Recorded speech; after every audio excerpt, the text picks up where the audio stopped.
today we'll be taking a look at these tanks that I've made over the past month, I think. First off is the Sherman, one of the first ones I built. Came with this D-Day Battlefront kit that I have. Pretty good, comes with a base plate as well. I was going to show it to you guys, but it's going to take up too much room. Personally, I like the M4 Shermans. There's something about them. Pretty nice. I even used some of this rust that came with the kit, some Humbrol rust, and made it look like it was dirty. The treads were a goddamn bitch to put on, but other than that, they're perfectly fine. And I like it. It's also model train CO too. Next up is this Tiger. The Tiger, another one that was a bitch to put on. Kind of made me realize that, yeah, the Germans overbuilt these damn things. This thing has a moving turret, same as this one, but unlike this one where you can move the turret up and down, this one you can't. It broke whenever I was putting it together, so I just glued it in place. Overall, it was a pretty decent build. It came with the same kit, the D-Day Battlefront. Oh yeah, did I tell you guys the Pharaoh skin coming off? That's pretty cool. Next up is the Panther. Didn't come with the kit, first one. And yeah, completely a bitch to put on. I don't understand why they're not the best tanks. Too complex. This one, turret can go up and down, barely, and the turret easily comes off because I have to drill a hole using an X-Acto knife in order to, you know, get it in there. Painted using some folk art. I think if I remember right, I used some folk art Moon Yellow. And then for the silver, I used Humbrol. Unlike all the rest of my tanks where I used the rust somewhat as a mud effect, I used this one, I didn't use it on this one because this one was supposed to be like it's out in the desert. Plus, if I remember right, most Panthers were painted gray if they were over in the eastern front or the western, whatever one. Next up is another Sherman. Found this one in a Hobby Lobby, and me and my brother got two of them, or got one each because there was two kits, and I decided to do it with a different scheme than this one, because if you look at this one is a way different scheme than this one. And I decided to try my hand with some camo, like how I did with this one, but this one I just basically used brush and I just like swirled it on sort of like this. I kind of like did that, like that. And with this one, all I did was go whoop, whoop, whoop, whoop, whoop, and that was that. Turret can move around, do that. Pretty nice tank, and now I have two Shermans, and that's pretty decent.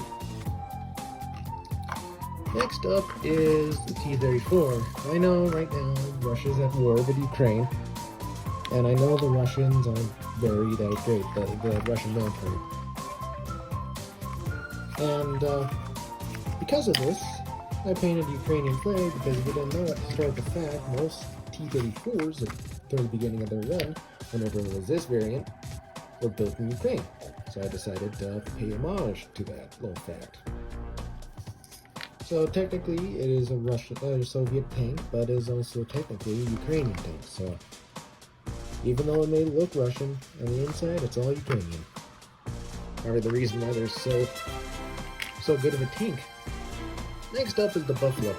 It was supposed to come with a Willys Jeep, but as you can see, I'm too lazy to build it. And yeah, got this not too long ago. The treads were a bitch to put on, so I had to staple them. Same thing with, I think the T-34, yeah, the T-34 I had to staple them. It's kind of an issue with these Airfix ones, but other than that, if you have the patience for them, they're pretty damn good models, and all these are model train scale, so you can just put them on a flatbed and have them transported around your layout. So yeah, I also made it look like it was very dirty because I got inspired by this one that they found somewhere over in England. And yeah, I really like this one. And the final one in my collection is one that I just completed yesterday.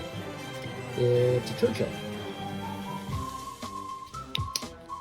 These wheels, don't get me started on these. These were a goddamn bitch to put on. Everything else was perfectly fine except for these wheels. These wheels are completely just a bitch to put on.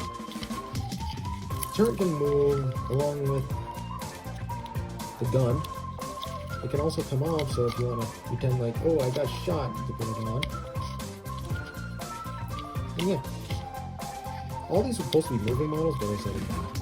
And this one, I really do love how I did the mud effect, because a lot of these tanks were serving in like muddy areas, so that's the reason why I put this rust effect as somewhat of a mud. But yeah, also with this, the treads I have to staple, the same thing with the last two. And it's kind of an issue because either that or you melt them. Or you super glue them, but I don't have super glue, and I tried melting them before using this handle right here. Other than making my room smell like French toast, it only worked half the time melting these treads. So yeah. But yeah. So here's all my tanks. I got like 2 German. I'm planning on getting a Panzer. I got a T-34, which I might get another one so I could just make a full-on Ukrainian variant where it's just painted red, blue, and yellow. A Buffalo and 2 Shermans. I might try to get a half-track or something else, but other than that, it's pretty damn good, these tanks. The only thing is the treads, and then for these ones, how many wheels you have to put on them. And then for this one, it's just the wheels entirely. So yeah, so this is most of my tank collection. Maybe next time, maybe I'll make a little video of my whole plane collection, but of course that's going to take a way much more bigger table than this. Trust me. So until next time, it's been Mr. Leggy, signing off.